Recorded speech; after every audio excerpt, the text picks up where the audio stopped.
ना आपणଙ୍କ ପାଖରେ ଆମେ ତିନି ପ୍ରକାର ବିକଳ୍ପ ଅଛି। ଗୋଟେ ହେଲା ଆମେ ଭାତ ଖାଉଛେ, ଦ୍ୱିତୀୟ ହେଲା ଗହମ ଖାଉଛେ, ତୃତୀୟ ହେଲା ମାଣ୍ଡିଆ ଖାଉଛେ।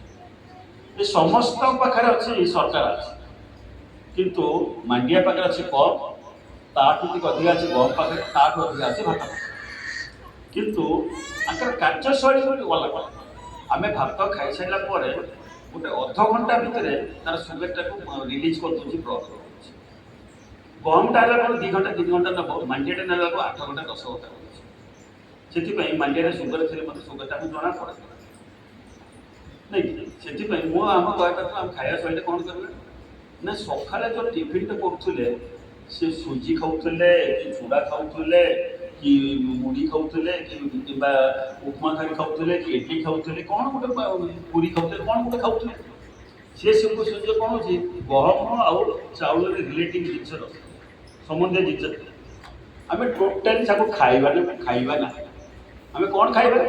ଧରି ନିଅନ୍ତୁ ମୋର ଓଜନ ଅଛି 100 କେଜି ଅଛି, ଗୋଟେ କେଜିଟି ଫଳ ଖାଇବା। ଫଳ ମାନେ ଅଙ୍ଗୁର ଆପଲକୁ ଆମେ ଫଳ ବୋଇଲେ ଆମେ ତ ଧରିକି ରଖିବା, ସେଇଟା ଆମ ପାଖରେ ପଚୁ ଆମ ପାଖରେ ପଚୁଛି କ'ଣ? ପିଜୁଳି ପଚୁଛି, ଅମୃତଭଣ୍ଡା ଅଛି, କାକୁଡ଼ି ମାନେ କଣ୍ଟିଆଳି ଅଛି, ବୁଝିଲେ? ଆମର ପାଖରେ ପିଆଜ ଅଛି, ଟମାଟୋ ଅଛି, ଯେଉଁ ଜିନିଷ ଆମେ କଞ୍ଚାରେ ଖାଇପାରୁଛୁ ସେଇଟା କ'ଣ କରିବ? ଗୋଟେ କେଜିଟି ଯଦି ଆପଣ ଖାଇଦେବେ ବୋଲେ ଆମର ଭୋକଟା ପୁରାପୁରି ମେଣ୍ଟେନ୍ ହେଇଗଲା। ସେଥିରେ 1% ସୁଗାର ନାହିଁ। ହେଲେ ଆମେ ଯଦି 3 ଥରରୁ ଯଦି 3 ଭାଗ କରିବା, ଯଦି ସୁଗାରଟାକୁ ଯଦି 100 ଗ୍ରାମ ଯଦି ରିଲିଜ୍ ହେଉଛି ବୋଲି ଆମେ କହିବା, 30 ଗ୍ରାମ ତ କଟେଇ ଦେଲେ ନା।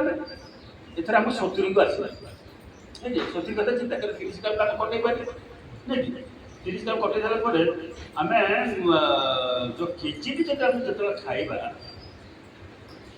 ଯେଉଁ ମାନେ ମଧ୍ୟାହ୍ନ ଭୋଜନଟା ଯେଉଁ ଅଛି ଆପଣ 50% କମିଯିବ।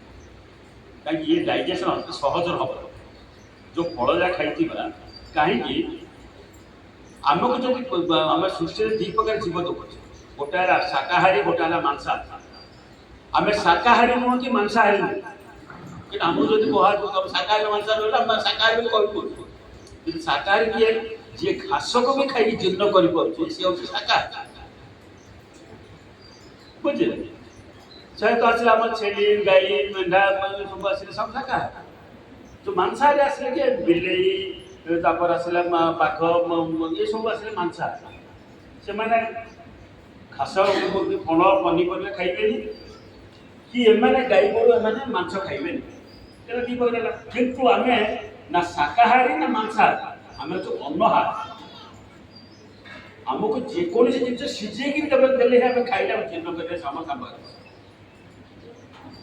ଆମକୁ ସେଥିପାଇଁ ଅନ୍ନହାରୀ ଆମକୁ କୁହାହେଲା ଅନ୍ନହାରୀ, ବୁଝିଲେ? ଯଦି ଅନ୍ନହାରୀ ଯଦି ଆପଣ କହିବା, ଗାଈକୁ ଯଦି ଆପଣ ଯଦି ସିଝେଇକି ଯଦି ଭାତ ଦେଇଦେବେ 4 ଦିନ ଦେଲା ପରେ 5 ଦିନ ସେ ମରିବ। କାହିଁକି? ସେ ଶାକାହାରୀ, ସେ ଅନ୍ନହାରୀ ନୁହେଁ। ସେ ମାଂସ ତ ଖାଇବ ନାହିଁ, ଛାଡ଼। ଯଦି ଆମେ ଜବରଦସ୍ତି ଦେଲେ ଭାତ ଦେବା କି ଗହମ ସିଝେଇକି ଯଦି ଦେଇଦେବା, ସେ ଖାଇଦେବ କିନ୍ତୁ ମରିବ।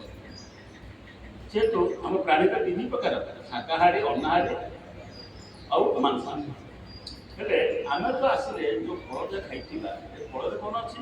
ଯଦି ବା ଆମେ ଆମ୍ବ ଖାଇଛେ ବୋଲି କହିବା, ଆମ୍ବରେ ମିଠା ଅଛି କିନ୍ତୁ ଶର୍କରା ନାହିଁ।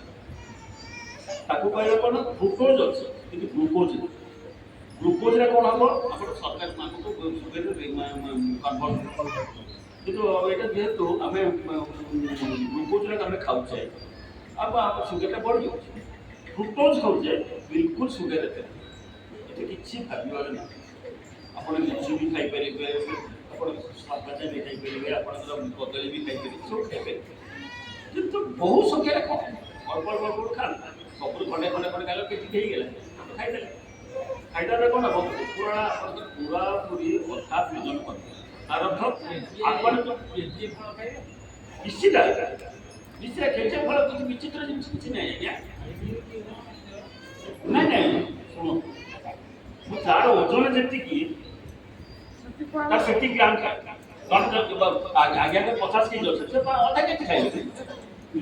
ମୁଁ 100 କେଜି ଅଛି, ମୋତେ ସେତିକି ଏନର୍ଜି ଦରକାର ନାଇଁ। ସିଏ ଯେତିକି ଖାଉଛି ମୁଁ ସେତିକି ଖାଇଲେ ମୁଁ ବଞ୍ଚିପାରିବି ନାହିଁ। ସେଥିପାଇଁ ସୃଷ୍ଟିରେ ଗୋଟେ ନିୟମ ରଖା ଖାଦ୍ୟର ଗୋଟେ ପ୍ରଣାଳୀ ରଖା ଯେତେ ଗ୍ରାମ ଯେତେ କେଜି ହଉଛି ସେତେ ଗ୍ରାମ ଆମେ ଖାଆନ୍ତୁ 10 ଗ୍ରାମ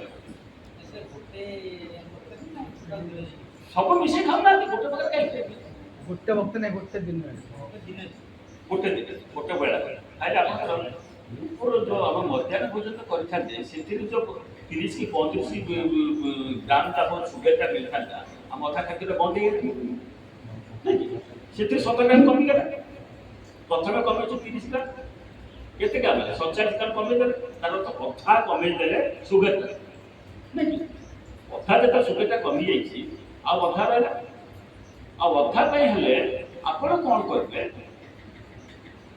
ରାତ୍ର ଭୋଜନଟା କରୁଛେ ସେ ରାତ୍ର ଭୋଜନଟାକୁ ଆପଣ କ'ଣ କରିବେ 9ଟା 10ଟାରେ ଆମେ ଖାଉଛେ ଜେନେରାଲି 5ଟାରୁ 6ଟା ଭିତରେ ଖାଇବେ ଯୋଉଟା ଅଲେଖ ଦେଖିବା ବାବା ଯେଉଁ ଖାଉଛନ୍ତି ସୁଧା ଖାଇବେ ଖାଇଦେବାଟା କ'ଣ ହବ ଆପଣଙ୍କର ସୁଗାରଟାର ଆହୁରି 50% ଯୋଉ 50% ରହିଲେ ସେ 50-25% ଆହୁରି କମିବ ହଁ କାହିଁକି ନା ଆମର ସେଇଟା ହେଉଛି ଉପବାସ ଆଗ ଉପବାସ କେବେ ଏକାଦଶୀ କରୁଥିଲେ କିନ୍ତୁ ପ୍ରତିଦିନ ଉପବାସ ହେଲା ପ୍ରତିଦିନ ଉପବାସ କାହିଁକି ପ୍ରତିଦିନ 15 ଘଣ୍ଟା ଉପବାସ କରିଦେବା ରାତିରେ ଆମେ ସନ୍ଧ୍ୟା 6ଟାରେ ଖାଇଲେ ସକାଳ 9ଟାରେ ଖାଇବା କେତେ ଘଣ୍ଟା 15 ଘଣ୍ଟା ହେଇଗଲା ନା ତାଦ୍ୱାରା କ'ଣ ହବ ତୁମ ପେଟଟା ଖାଲି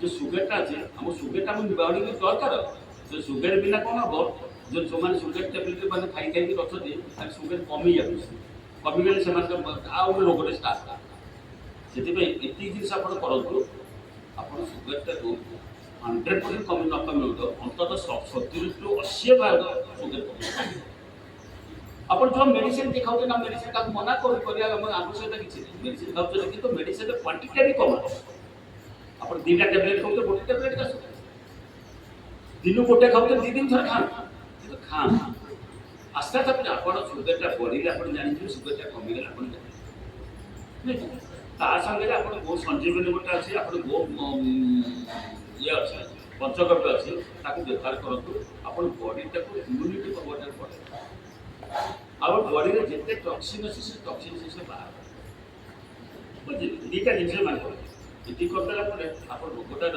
ଆପଣ ଗୋଟେ ପ୍ରକାର ଆପଣ ବୁଝିଲେ କିନ୍ତୁ ଆକୁ ବୁଝାଇଲେ ଆହୁରି 4 ଘଣ୍ଟା ଲାଗିଲା କିନ୍ତୁ ଏ 4 ଘଣ୍ଟା ଆମ ସମୟ ସ୍ୱଳ୍ପତା ଦେଶେ ମୁଁ ଯୁବକରେ ଆପଣ କହିଦେଲେ ଆଉ ଯାହାର ସନ୍ଦେହ ଅଛି ମୋତେ ଫୋନ୍ ନମ୍ବରଟା କଥା ହେଇଯିବ ଠିକ୍ ଅଛି ହଉ